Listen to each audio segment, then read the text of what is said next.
우파와 좌파 판단 기준을 시작하겠습니다. 근대 국가를 수립하는 데 필요한 조치들이 있죠. 조치들에는 순서가 있다고 말했죠. 그 전에 알아야 될 게 있는 거예요. 역사에서 국가는 두 종류의 국가밖에 없다는 거예요. 고대 왕국, 또 뭐가 있나요? 최근에 등장한 한 200년 전쯤 등장한 근대 국가 둘밖에 없다는 거예요. 그걸 알아야 되는 거예요. 그러면 이런 얘기를 할 수 있잖아요. 그 20세기 때 공산주의 국가는 무엇이냐? 이 공산주의 국가들이 실시한 조치들을 보라는 거예요. 고대 왕국하고 같다는 거예요. 공산주의로 포장한 고대 왕국이다. 그렇게 되는 거예요. 조치들을 보면 그러하다는 거예요.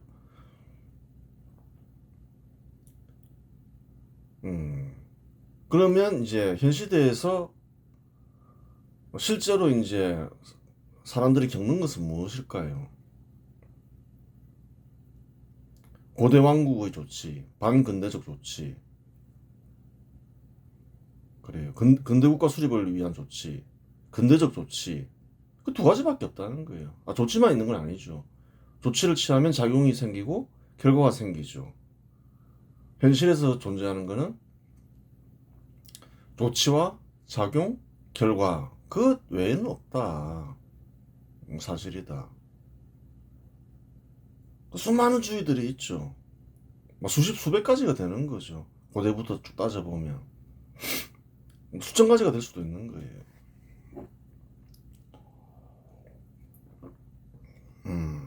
그러한 것들은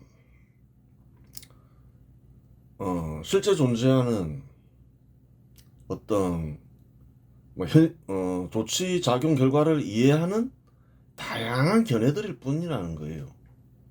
그 견해 속에는 실제로 존재하는 것도 있고 아닌 것도 있고, 그런 견해들이 만들어지는 이유는 자기들이 주장하는 조치를 정당화하기 위한 것이다. 정당화해서 실시하기 위한 것일 따름이다. 그렇게 보면 되는 거예요.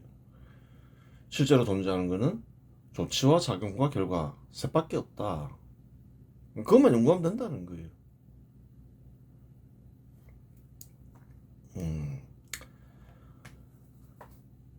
근대 국가를 수립하기 위해서는 권력에 의한 수탈을 금지해야 되고, 두 번째는 뭐랬나요? 산업 간 평등을 달성해야 된다 했죠. 그 다음 보겠습니다. 산업 간 평등을 달성하면 상공업이 성장하겠지만 사유재산이 확실히 보장되지 않는 곳에서는 상공업이 제대로 성장할 수 없다.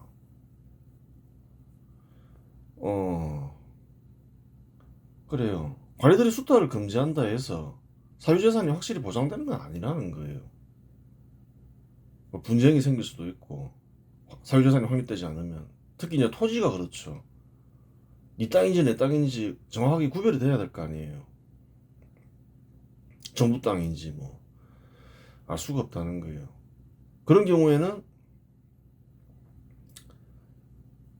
재산 침탈이 일어날 수 있는 거죠. 그래요. 그래서 이제 사유재산을 확실히 보장하기 위해서는 관리들이 수탈 금지만으로는 안 된다. 사유재산을 확립해야 된다. 그 사실을 알 수 있는 거예요. 그래서 산업 간 평등 달성 다음에 취해야 할 조치가 사유재산 확립이다. 그렇게 되는 거예요. 사유재산이 불분명하면 신분이 높은 이들에 의해 재산 약탈이 자행될 수 있다. 신분제도가 있으면 그렇죠. 정부 약탈이 금지되더라도 행정적 착오로 사유재산이 약탈될 수 있다. 그럼 사유재산이 불분명하니까 그렇다는 거예요.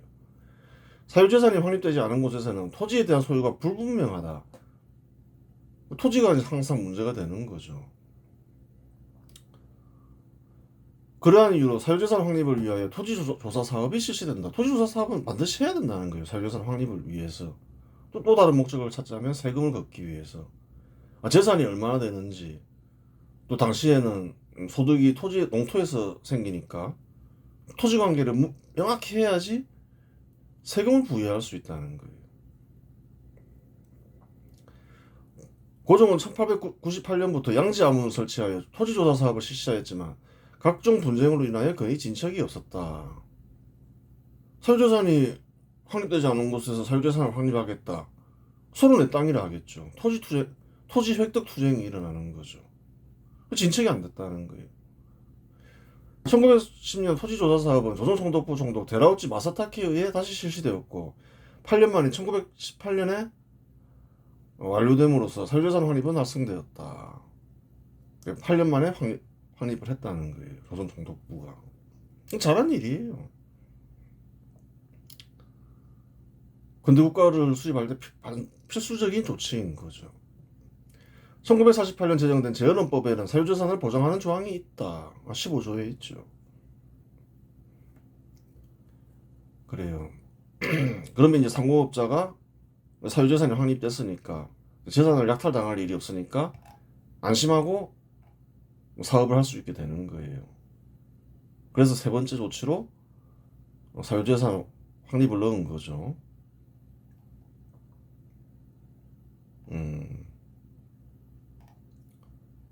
상공업 통제를 폐지하면 상공업자들 중에는 사업이 번성하는 상공업자가 생기기 마련이다. 그래요. 그렇죠. 이제 상공업에 자유를 부여했어요. 거기에선 잘 나가는 상공업자가 생긴다는 거예요. 그래요. 뭐 그냥 보라는 거예요. 흔히 관찰할 수 있는 사실들이 많다는 거예요. 예전에는 다 영세한 식당들이 있었는데 그 중에서도 성공한 식당이 생기면서 기업이 되는 곳도 많잖아요. 제과점도 그렇고 그러한 일이 벌어진다는 거예요. 이러한 이들의 사업이 확장될 수 있도록 민간기업 설립을 허용해야 한다. 이제는 민간기업 설립을 허용해야죠. 다 영세할 때는 뭐 당장 민간기업 설립 허용이 필요 없다 하지만 민간기업 설립 허용 조치는 상공업 통제 폐지에 포함되니 상공업 통제 폐지와 동시에 취할 수도 있다. 동시에 할 수도 있죠 뭐. 근데 급한 건 아니죠. 어느 정도 규모가 커지기 위해서는 세월이 필요한 거죠. 민간기업 설립 허용 조치가 산업간 평등 달성 조치보다 후순위인 이유는 상공업 통제를 폐지하더라도 규모가 큰 사업체가 등장하기 전까지는 제법 긴 시간이 걸리기 때문에 상공업 통제보다 급한 조치는 아니기 때문이다. 한번 상공업자가 성장해야지 뭐 기업을 설립할 수 있잖아요. 그러니까 상공업 통제가 통제를 폐지가 더 빨리 해야 한다는 거예요. 1906년 이토 히로부미가 상공업 통제를 폐지한 후 기업이라고 불릴 만한 사업체는 1915년 박성직 상점이 최초이다. 두산그룹의 모태인 박성직 상점은 1915년부터 국내 최초의 자체 브랜드 화장품인 박가분을 제조 판매하기 시작했다. 공장을 만들어서 이제 생산해서 판매하더라. 그전에는 상점이었다. 소규모 상인이었다 이렇게 보면 되는 거죠. 흔히 관찰할 수 있는 상인 시장에서 도매업이면 규모가 크긴 크겠지만 그래도 뭐 상점이라는 거예요. 박성직은 공장을 건설했는데 공장에서 채용한 근로자는 30명 정도였다. 박성직 상점은 1897년 종로에서 포목을 거래하는 상점이었다. 그래요. 설립된 상점이 기업으로 성장하는 데 18년이라는 세월이 걸렸다는 사실을 확인할 수 있다. 1915년에 이제 뭐 공장을 건설하면서 이제 기업처럼 보인다 이렇게 되는 거예요. 규모는 한 30명밖에 안 되지만 그 세월이 걸린다는 거예요. 상공업 통제를 해제하더라도. 1910년 조선 총독부 총독 데라우치 마사타케는 총독이 되자마자 허가제이긴 하지만 회사령을 통하여 민간기업 설립을 허용하였으니 기업 설립 과정에서 한국인 출신 민간인 기업들이 피해본 사실은 없다. 피해본 건 없다는 거예요. 적절한 시기에 허용했다는 거예요. 허가제이긴 하지만 이제 20년 되면 신고제로 전격적으로 이제 그래요. 허용하죠. 허가제도 뭐 조건 되면 허용해줬다는 거예요. 그래요. 상점과 같은 사업체와 기업체와 같은 사업체의 차이는 규모 외에는 큰 차이가 없다. 즉 민간 기업 설립 허용 조치는 민간 기업에 대한 제한 조치를 폐지하는 조치이다. 상점과 기업의 차이는 뭘까요? 재산을 투입한다는 건 똑같잖아요. 차이는 뭐냐는 거예요. 그냥 규모에서 차이가 날 뿐이라는 거예요. 여러 가지 민간 기업 설립 허용을 하면 이제 기업을 키울 수 있는 여러 가지 조치들이 실시되겠죠. 뭐 주식회사를 설립할 수도 있고. 근데 그 정도로 성장하려면 시간이 필요한데, 한 1910년대 한 중반 가야지 이제 한국인들은 기업을 설립할 수 있는 역량을 갖추기 시작했다. 그렇게 보면 되는 거예요. 역사적 사실이라는 거예요. 그러니까 고종이 빨리 시작했으면 더 빨리 됐겠죠. 뭐 개항 때부터 상공업 통제를 폐기해버리고 1884년에라도 갑신정변 인사들이 해상공국을 폐기하려고 했잖아요. 그때 폐기했으면 한 1890년대 중후반 되면 기업이 설립되기 시작했겠죠. 국력도 굉장히 강해지는 거죠. 1994년에라도 했어야 되는 거죠. 안 했잖아요. 조선 총독부가 상호업 통제를 폐기하기 전까지. 그러니까 너가 조치를 한 게 아무것도 없다고 하는 거예요. 중요한 게 뭔지는 모르는 거죠. 한 게 뭐 있냐는 거예요.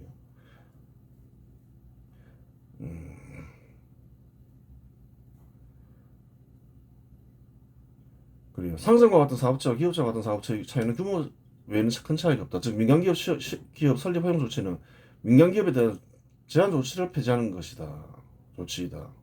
성장을 막는 조치를 폐지하고 성장을 독려하는 조치라는 거예요. 근대 국가에서는 성장을 장려한다는 거예요. 잘 생각해 보라는 거예요. 성장을 제한하는 것. 근대 국가 수립 세력이 아니라는 거예요. 성장을 왜 장려하나요? 성장하면 좋죠. 국가가 부유해지고, 그래요. 국민이 부유해지고, 아니 뭐 대기업 보라는 거예요. 중소기업보다 근로 조건이 더 좋잖아요. 임금도 많고. 제한할 이유가 없다는 거예요. 또 양질 일자리를 대량으로 공급하고. 그래요. 민간 기업이 설립될 정도로 산업이 육성되면 국내 시장만으로는 국내 상품을 모두 소비할 수 없는 지경에 이르는 경우가 많다. 기업들이 막 설립이 돼요. 국내 시장만으로는 감당이 안 된다는 거예요. 그러한 이유로 무역을 통한 시장 육성 정책이 실시된다. 그렇게 하지 않으면 이제 경쟁이 치열해지면서 또 기업의 성장에도 한계가 생기죠. 그래서 시장 육성 정책이 실시된다는 거예요. 국내적으로나 국외적으로 보통 이제 무역 확대로 실시되죠. 1931년 만주사변이 일어나자 조선 총독부 총독 우아키 가스토는 군대를 만주에 파견했다. 1932년 만주국이 수립되자 미나미지로는 수출 확대 정책을 실시했다. 아이고, 그래요. 조선 총독부 총독들이라고 보면 되죠. 뭐 전체적으로 다 했죠. 미나미지로는 만주국과 무역을 촉진하기 위해 전반부터 조선과 만주 간의 관세를 철폐하거나 인하하는 관세 동맹 및 통상협상을 체결했다. 그래요. 시장 이제 한반도에서도 민간 기업이 육성될 절로 이제 생길 정도가 됐으니까 한국인들도 이제 기업을 설립할 수 있는 능력을 갖추었으니 시장 확대를 해야 되는 거죠. 1932년 만주국을 장악한 관동군과 조선 총독부 산하 군대 역시 일본인과 한국인의 민간 기업의 육성을 위하여 영업세나 소득세를 일정 기간 면제해주는 우대 정책을 실시했다. 그 일본인과 한국인에 대해서는 우대 정책을 실시했다는 거예요. 그 만보상 사건도 그렇지만, 그래요. 그 토지 분쟁이 생기면 한국인과 중국인 사이에 한국인 편을 들었다는 거예요. 그래서 뭐 중국인이 토지를 빼앗긴 중국인이 한국인을 살해하는 사건들도 있었죠. 1937년 미나미지로는 수출 기업에 대하여 저리로 자금 융자를 융자하거나 그래요. 저리로 자금을 융자하거나 물류비를 지원하여 수출을 장려했다. 이 시기 무역 확대를 통해 기업을 성장시킨 대표적인 한국인 기업에는 화신상해의 박흥식과 경성방직의 김현수가 있다. 뭐 많겠죠 뭐. 이제 만주로까지 시장 확장이 됐으니까 기업인들이 상품 판매를 확대할 수 있잖아요. 중국까지, 만주까지. 그래요. 조선 총독부의 무역 확대 정책은 1945년 일본 패망 이후 중단되었으나 1961년 박정희가 집권에 성공하면서 재개되었다. 왜 재개했을까요? 무역이 확대될 때 한국인들이 삶은 향상되었을까요? 나빠졌을까요? 향상되었다는 거예요. 그걸 알기 때문에 실시했던 거예요. 김대중, 김명삼 이런 사람들은 반대했지만 같은 시대를 살아도 깨달음이 다르다는 거예요. 아니 그 무역 확대 정책을 실시했더니만 살기 어려워졌다. 박정희가 왜 무역 확대 정책을 실시하냐는 거예요. 잘 생각해 보라는 거예요. 1962년 제1차 경제개발 5개년 계획이 본격화되자 박정희는 본격적인 수출 주도형 경제성장 정책을 실시했다. 그 무역 확대가 되면 어떤 점이 좋은가요? 보다 많은 상품을 생산해야 되니까 투자를 해야 되잖아요. 투자하면 어떤 일이 벌어지나요? 일자리가 대량으로 공급된다는 거예요. 그리고 수출을 통해서 얻은 외화로 부족한 물자를 구매할 수 있죠. 그래서 식량 문제를 해결한 거라는 거예요. 자체 식량량을 대폭 증가시켜서 빈곤을 해결한 게 아니었다는 거예요. 근데 근대 국가는 다 그렇게 해결한다는 거예요. 조선 총독부도 그렇고. 그렇게 해결하지 않은 국가가 어딨냐는 거예요. 근대 국가 수립에 성공한 뭐 영국, 네덜란드가 자체적으로 식량을 증가시켜서 빈곤을 해결했을 것 같냐는 거예요. 그렇지 않다는 거예요. 근대 국가가 무엇인지 박정희는 잘 알았고 다른 정치인들은 잘 몰랐다는 거예요. 농본주의에 사로잡혀 있었던 거죠. 박정희는 해외시장 개척과 수출을 촉진하기 위해 조선 총독부가 했던 것처럼 저리 자금 융자, 수출 금융 지원, 금융으로 지원하는 거죠. 세제 혜택 및 환율 우대 등 다방면의 강력한 수출 진흥 정책을 실시했다. 뭐 조선 총독부와 만주국에서 다 실시했던 거잖아요. 일본 정부가. 일본 정부가 실시한 거죠, 뭐. 그대로 했잖아요. 이 시기 수출 확대를 통해 대기업으로 도약한 대표적인 기업가에는 삼성그룹의 이병철과 현대그룹의 정주영 등이 있다. 많죠, 뭐. 찾아보면 많을 거라는 거예요, 그냥. 대표 인사만 적어 놓은 거지.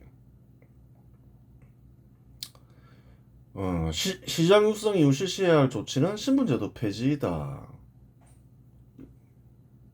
신분제도 폐지는 급한 게 아니라 했죠. 그 이유가 있다는 거예요. 뭐 신분제도 당장 폐지한다 해서 뭐 근대국가 수립에 뭐 큰 기여를 하는 것도 아니고 뭐 절대 다수의 한국인들이 신분 낮은 이들이 절대 다수 한국인들이죠. 강력하게 지지하면 또 근대국가 수립이 쉬워지죠. 근데 신분제도 폐지를 해요. 한국인들이 반응을 하냐는 거예요. 1884년에 신분제도 폐지했잖아요. 갑신정변 인사들이. 뭐 지지하냐는 거예요. 전혀 그런 게 없더라는 거예요. 1894년 가보격제도 신분제도 폐지했죠. 뭐 지지하는 사람 없더라는 거예요. 그 신분이 낮은 이들 입장에서 보면 신분제도를 폐지하면 굉장히 좋은 일이죠. 일렬히 지지할 것 같은데 그렇지가 않다. 세상 일이라는 게. 수천 년간 신분제도가 있는 곳에서는 신분제도를 당연하게 받아들인다는 거예요. 뭐 삶에 또 특별한 변화도 없다는 거예요. 뭐 주인을 떠날 수 있는 것도 아니고. 급한 게 아니라는 거예요. 신분제도 폐지는. 신분제도 폐지를 하지 않더라도 초기에는 근대국가 수립하는 데 큰 지장이 없다. 근대국가를 수립하는 데 필요한 사람은 상공업자와 근로자이다. 고대 농업국가에는 상공업자와 근로자 역할을 할 빈민들이 많다. 그렇죠. 많다는 거예요. 빈민들이 상공업자나 근로자가 된다는 거예요. 그러한 이유로 신분제도를 급하게 폐지하지 않더라도 근대국가를 수립하는 데 지장이 없다고 말하는 것이다. 국민들이 원하지 않으면 필요한 조치부터 취해라. 그거죠. 그러면서 근대국가 수립에 몰두해라. 신분제도 폐지는 근대국가 수립에 중요한 일이기도 하고 필요한 일이기도 하지만 또 인권도 보장하니까 좋은 일이긴 하지만 선한 일이기도 하지만 뭐 원하지도 않는 상태에서 급하게 서두를 이유는 없다 이 말이죠. 중세 도시의 유년기에는 도주한 농노 중에서 누가 주인으로 되며 누가 하인으로 되는가 하는 문제는 대개 그들 중에서 누가 먼저 도주하였는가에 의하여 결정되었는데 자본주의적 유년기에도 흔히 그러하였다. 자본론에 나와 있는 말이죠. 주로 도시에서 상인이나 근로자가 되는 이는 누구냐? 또 사업자와 근로자가 되는 이는 누구냐? 대체로 다 농노 출신이었다는 거예요. 신분 낮은 애들이었다는 거예요. 빈민들이 많았다는 거예요. 초기에는 이제 그런 사람들을 통해서 육성한다는 거예요.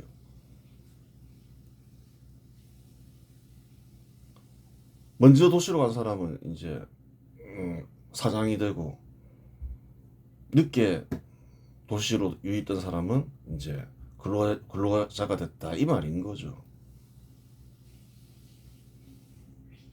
한국은 어떨까요? 그런 사람 많을 거라는 거예요. 과거를 뒤져보면.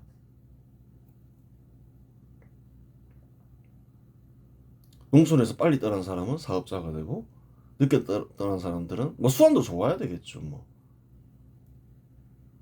뭐 보라는 거예요. 일본에 건너갔다는 롯데그룹을 세웠다는 신교코. 농민 출신으로 알려져 있잖아요. 정주영도 농민 출신으로 알려져 있잖아요. 뭐 한국이라고 뭐 다르냐는 거예요. 특별한 게 없다. 이 나라나 저 나라나. 또 안 그런 사람도 물론 있고, 뭐 사람들은 사업가가 되는 사람들은 다양하지만 뭐 대체로 이제 이런 것들이 발견되더라 이 말이죠. 하지만 대규모 기업이 설립되기 위해서는 많은 인원들이 도시에 보충되어야 한다.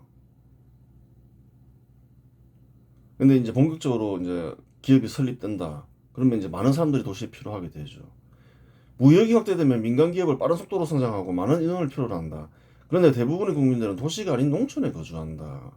신분 제도가 있는 고대 국가에서는 신분 높은 지주가 신분을 내세워 거주 이전의 자유를 제한한다. 그렇죠.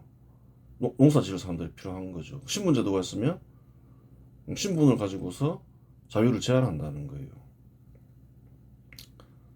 못 떠나게 하는 거죠, 농촌을. 따라서 기업이 빠르게 성장하는 시기에 이르면 신분제도 폐지는 불가피해진다. 이제 막 기업이 막 성장한다. 그러면 이제는 이제 더 이상 미룰 수 없다. 이렇게 되는 거예요. 신분제도를 폐지해야 하는 또 다른 이유로는 상공업자의 성장과 더불어 근대국가 수립 세력이 성장하면 근대국가 수립 반발 세력인 신분 높은 지주들이 전쟁을 불사해서라도 근대국가 수립 세력을 말살하려 한다. 그렇죠. 이 두 가지 이유로 인하여 통상 사생적으로 근대국가가 수립된 곳에서는 근대국가 수립 세력과 신분 높은 지주들 간 내전이 있는 것이다. 영국, 프랑스 다 그렇다는 거예요. 네덜란드. 한국에는 있나요, 없나요? 없다는 거예요.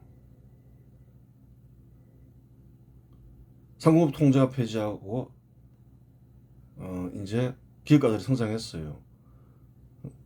한국에 있던 지주들이 전쟁을 불사했냐는 거예요. 안 했다는 거예요. 그 좋은 거예요. 좋은 일이었다는 거예요. 희생이 많으면 좋냐는 거예요. 예전에 붙으면 100만 명 이상 죽는다는 거예요.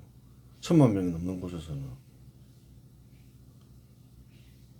그럼 그 당시 조선의 지주들은 어떤 선택을 했겠냐는 거예요. 어쩔 수 없다. 조선 총독부의 힘에 눌려서 포기하거나 아니면 돈이나 벌자. 또 이제 저항이 안 일어나는 이유가 있다는 거예요. 쌀값이 비쌌죠, 일본이. 쌀값이 비싸니까 재산을 더 빨리 모을 수 있었다는 거예요. 일단 나쁘지가 않았다는 거예요. 부를 빨리 축적할 수 있으니까. 또 다른 이유로는 가만 보니까 기업이 또 이렇게 괜찮았던 거예요. 일단 뭐 저항을 할 수가 없으니까 이제 적응하는 방식으로 나아갔죠. 그래서 이제 지주들이 기업가로 변신도 하잖아요. 대표적인 기업가가 경성방직을 세운 뭐 김현수나 뭐 김성수 이런 사람들인 거죠. 역사적으로 다 확인되는 거죠. 좋은 일이었다. 그 나쁜 일이 아니다. 근대 국가를 수립할 때는 대전이 보통 일어나서 많이 죽는다. 한국에는 그런 일이 없었다. 그 좋은 일이다. 왜 그렇게 됐는가? 그런 게 중요한 역사 공부라는 거예요. 신분제도 폐지가 실시되면 자유로운 경제활동 역시 상당 수준 보장된다. 그렇죠. 신분제도로 가지고서 이제 자유를 제한하죠. 거주 이전의 자유를 제한하고. 신분제도 폐지 그 자체만으로도 이제 사실은 이제 많은 자유가 보장된다는 거예요. 조선 총독부는 자유로운 경제활동을 전면적으로 보장하는 법을 제정하여 시행하지 않았지만 산업화와 도시 건설에 성공했다. 하지만 신분제도를 폐지하더라도 자유로운 경제활동을 제한하는 법이나 관습이 바로 사라지는 것은 아니다. 그렇죠. 현 시대 한국에도 근거가 있는 것은 아니지만 관습적으로 학벌, 지연, 성별 등에 관한 차별이 있거나 있었다고 주장하는 이들이 있지 않은가. 그 신분제도를 폐지한다 해서 신분제도가 바로 사라지지 않죠.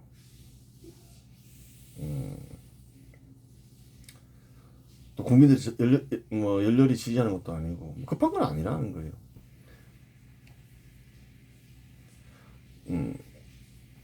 물론 한국에는 법적으로 그러한 차별은 거의 없다. 자유로운 경제활동의 핵심이 되는 직업 선택의 자유, 거주 이전의 자유, 계약의 자유를 철저히 보장해 도시에서 필요한 인원을 보충받고 계약을 통한 생산을 달성하여 산업화를 완수할 수 있다. 신분제도를 폐지하면 이런 것들이 보장이 되는데 또 이제 자유도 보장해야 되겠죠. 신분제도가 폐지되고 자유로운 경제활동이 보장되면 무역 확대가 실시되면 민간 기업들의 투자는 확대되며 역량은 크게 증가한다. 시장까지 확대됐어요. 또 농촌 주민들이 농촌을 떠날 수 있게 됐어요. 많이 떠나겠죠. 신분 낮은 이들, 가난한 이들 많이 도시로 향한다는 거예요. 도시 삶이 더 나으면 더 나으니까 가는 거죠. 뭐 더 나쁘면 왜 가요? 하지만 기존의 산업만으로 성장에 한계가 있다. 그러한 이유로 이러한 시기에 국가 소득을 증가시키고 일자리를 대량으로 공급하기 위해서는 신산업 육성이 필요하다. 도시로 대거 몰려든다. 국가를 부유하게 만들어야 되겠다. 또 이런 보충도 충분하다. 이제 그러면 이제 어떤 조치를 취할 수가 있게 되나요? 또 기업인들의 영향이 커졌다. 그 신산 육성 정책을 실시하면 된다는 거예요.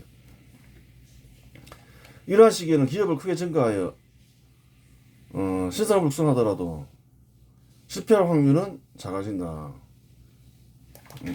기업의 역량이 크게 증가하여 그렇죠. 한국도 마찬가지죠. 단계별로 신산을 육성하니까 대체로 다 성공했잖아요. 기업인들의 역량이 이제 커지는 거예요. 기업을 하다 보면 또 투자 여력도 커지고 능력도 생기고 조선 총독부는 이러한 사실을 잘 알았고 조선의 산업 발전 단계에 맞게 신산업을 육성했다 했다는 거예요. 경공업 육성에 성공한 조선 총독부는 중화학공업과 군수산업을 육성했고 그 결과 1940년 무렵 한반도는 당시에는 첨단 국가라고 불릴 정도로 산업이 발전한 지역으로 도약했다. 그걸 알아야 되는 거예요. 아시아에서는 일본 다음으로 산업이 발전한 국가였다는 거예요. 세계적 수준의 제철소도 있고 비료 공장도 있고 화학 공장도 있고 세계적 수준의 그때는 그런 것들이 첨단 산업이었죠.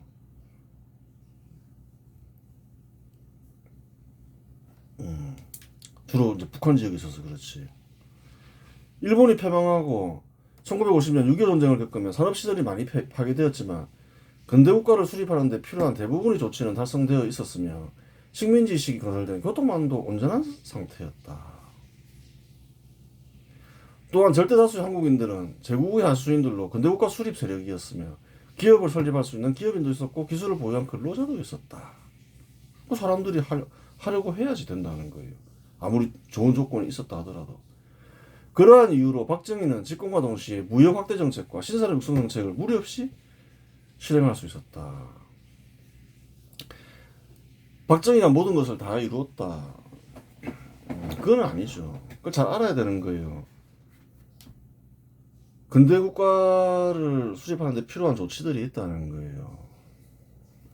그 조치들을 달성하는 게 쉬운 일이 아니라는 거예요. 상공업 통제를 폐기하는 데 저항이 없겠냐는 거예요. 저항이 있다는 거예요. 민간기업을 설립할 정도로 역량이 커지는데 시간이 걸릴까요? 안 걸릴까요? 확인했잖아요. 시간 많이 걸린다는 거예요. 상공업 통제 폐기를 해도 한 10년 이상 걸린다는 거예요. 뭐 사업가만 있으면 사업을 할 수 있냐는 거예요. 기술을 가진 근로자가 있어야죠. 신분제도 폐지는 쉬운 일이냐는 거예요. 다른 나라들 보라는 거예요. 내전이 일어나고 그런다는 거예요.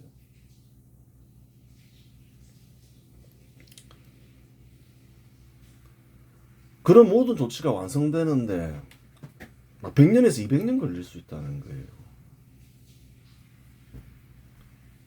그런데 박정희가 신산업 육성 정책을 실시를 하죠. 딱 거의 집권하자마자 바로. 그때 어땠냐는 거예요. 다른 조치들이 다 취해져 있었다는 거예요. 하다못해 교통망까지 다 건설되어 있었다는 거예요. 경공업 같은 경우는 어느 정도 발전되어 있었고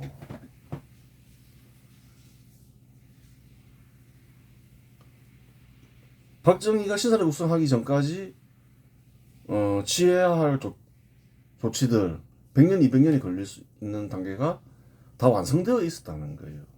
대부분 다. 누구에 의해서? 조선 총독부에 의해서. 또 이제 이승만이 이제 근대국가를 수립했고. 그래요. 위에서 언급한 조치들에는 정부와 민간 사이의 평등을 달성하는 조치가 없다. 상공업 통제 폐지나 정부 수탈 금지, 민간기업 육성이 대표적인 사례이다. 그러니까 조치가 많다, 없다가 아니라 많죠.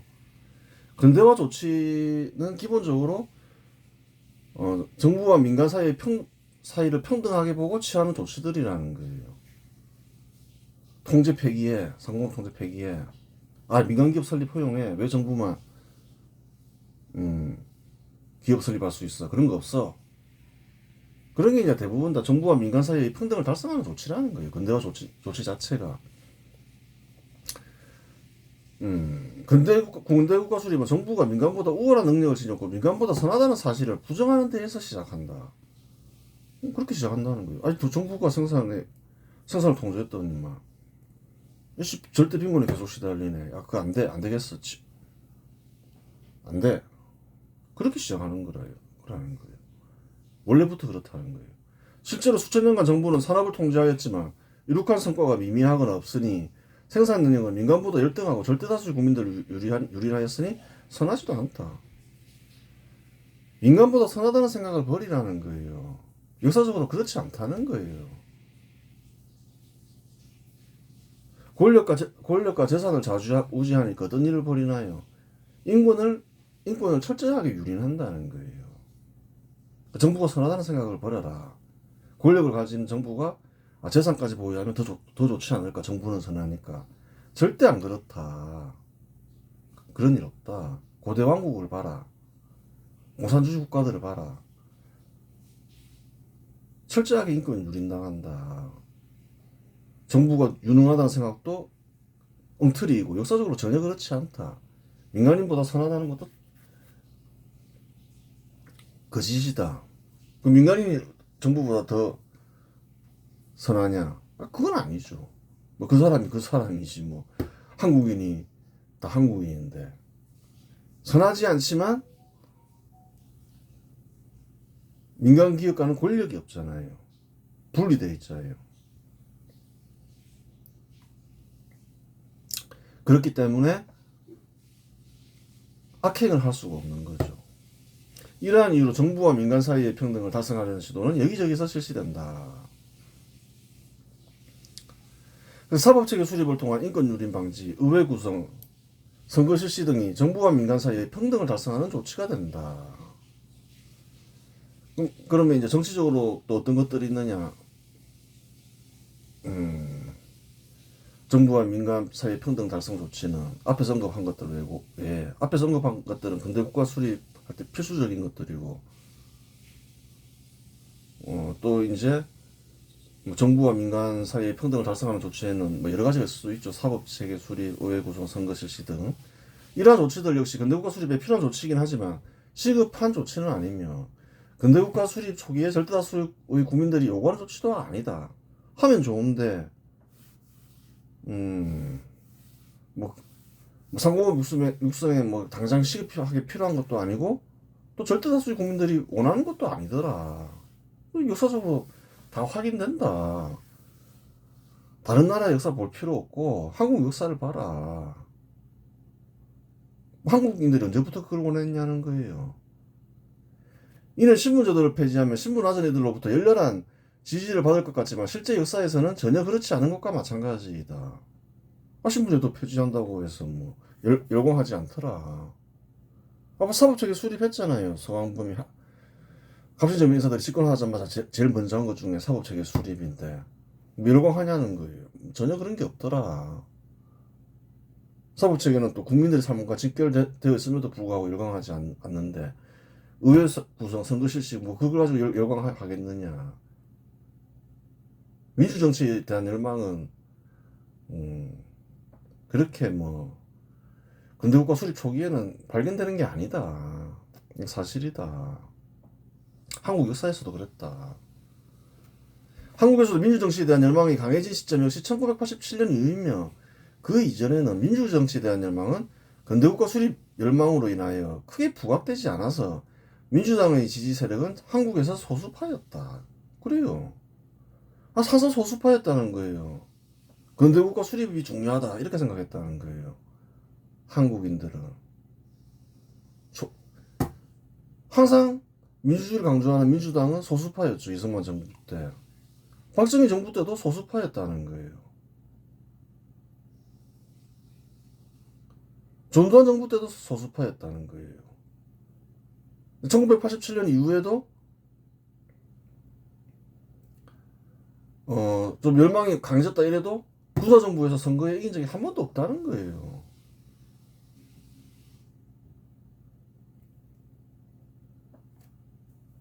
민주정치에 대한 열망이 강해졌다 해서 또 사람들 마음에 근대국가 수립 열망, 그 근대국가 수립 열망 안에 사실은 민주정치도 포함되는 거죠. 산업화에 대한 열망, 그게 사라진 것도 아니고 공존했을 대부분 다 공존했겠죠. 어디에 우선순위를 두냐 그 차이만 있지. 공산주의자들 빼고 대체로는 다 그렇다는 거예요. 근대화 조치 실시의 순서를 정리하면 다음과 같다. 이제 마지막 정리를 해봐야죠. 권력에 의한 수탈을 금지시켜라.